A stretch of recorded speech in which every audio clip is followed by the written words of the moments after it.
and hello my Korean friends and Western California members. We welcome you again to another informative presentation on the widespread growing industry of natural alternative medicine. Now here in the Pacific region, like as many areas of the world, living a healthy lifestyle is vital to the essential day-to-day activity. Keeping and remaining healthy is basically on the minds of thousands of people on the islands and of course around the world. How do we sustain our health? As we have seen in the last article, alternative natural methods of medicinal use has been used for centuries old. Now from the western parts of the world to the eastern parts of the Asian Minor.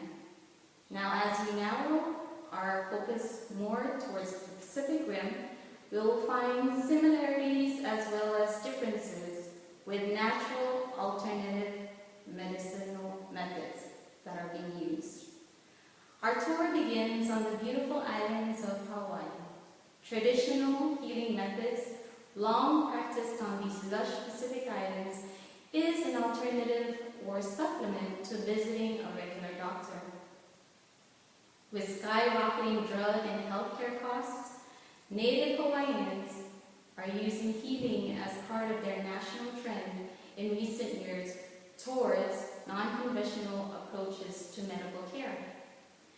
Now the local healer pounds the leaves of plants, also known as verbena, and it's mixed in with a pinch of salt and massaged into the injured areas of the body and also finally wrapped with a cloth so that the mixture can fully absorb into the skin.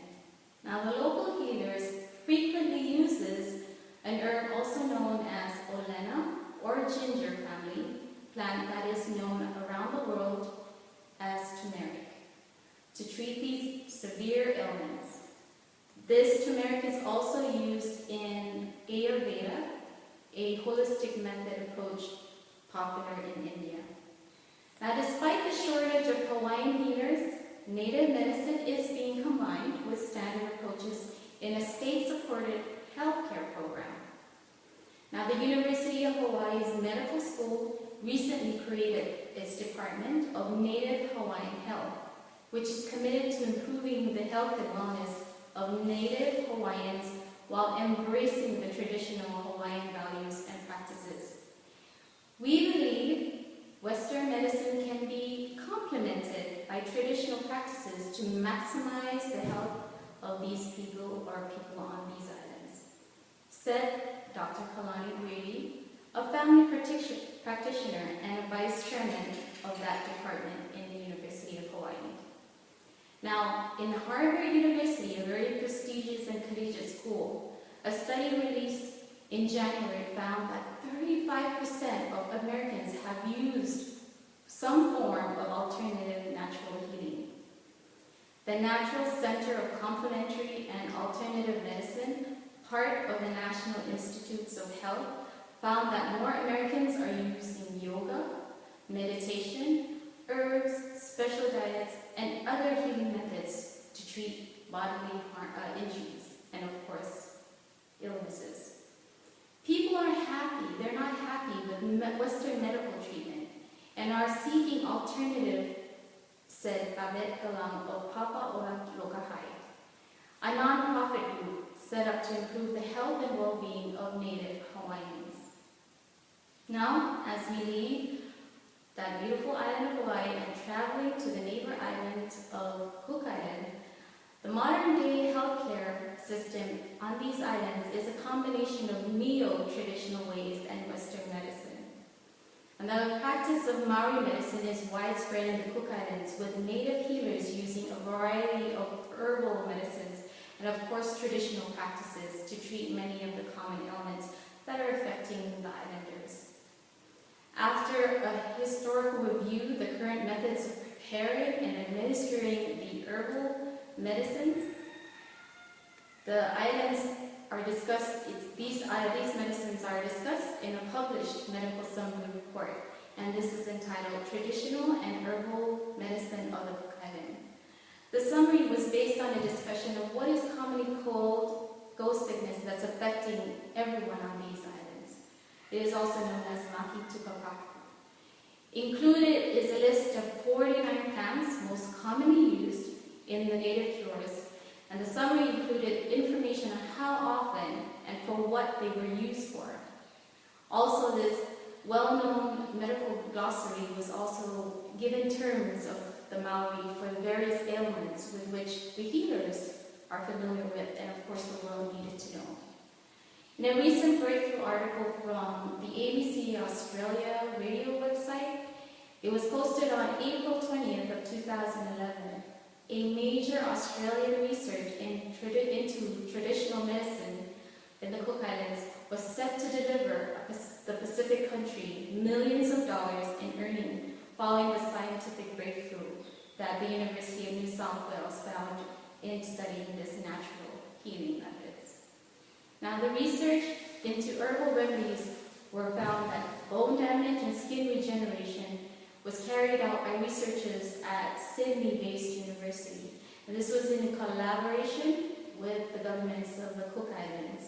Some of its traditional chiefs, or also known as natural healers, were involved in this collaboration. The Cook Islands-born Australian researcher, Dr. Graham Matson, described this venture as the first for the Pacific. As we slowly end our journey into the small part of the Pacific known as Micronesia, these small areas consisting of a chain of islands were inhabited by Polynesian Malayo Aborigines that adopted similar natural traditional medicinal methods that were transferred from the Polynesian islands we just traveled from.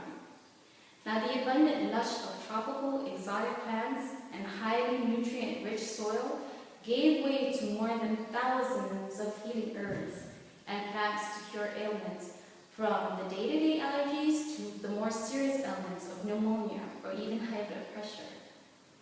Herbs or healing plants were pounded and grounded with the heavy limestone and mixed with coconut oil and rubbed on the bodily injury, and were done with grounded herbs for weeks at a time prescribed from local healers. This is of course very similar to what we've studied from the Polynesians. Oftentimes, the natural alternative methods were given restricted activities and specific diets that would have quicker results and strengthen its effectiveness on the patients. Oftentimes, when it was needed to take internally, there were also those restrictions applied.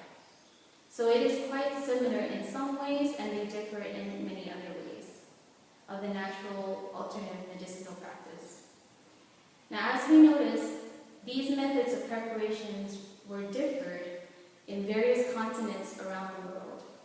But one common factor is that the natural alternative medicine methods are widely used and preferred by the entire world and, of course, the indigenous populations here in the Pacific Islands, as opposed to conventional methods. In addition, the natural alternative medicine and methods provide the least side effects, toxic harm, and of course affordability to its users. Now, although natural alternative medicine and methods such as naturopathy and herbal medicinal methods are used, others around the world are taking this by storm. Many people worldwide are constantly searching for that one cure and relief for life's biggest threat. That's sickness and of course death. So now as we continue to go forward into the future, many healthcare providers and well-known physicians around the globe are taking notice of the wonderful benefits of natural alternative medicine in the Pacific. Be a part of this desirable opportunity. Thank you.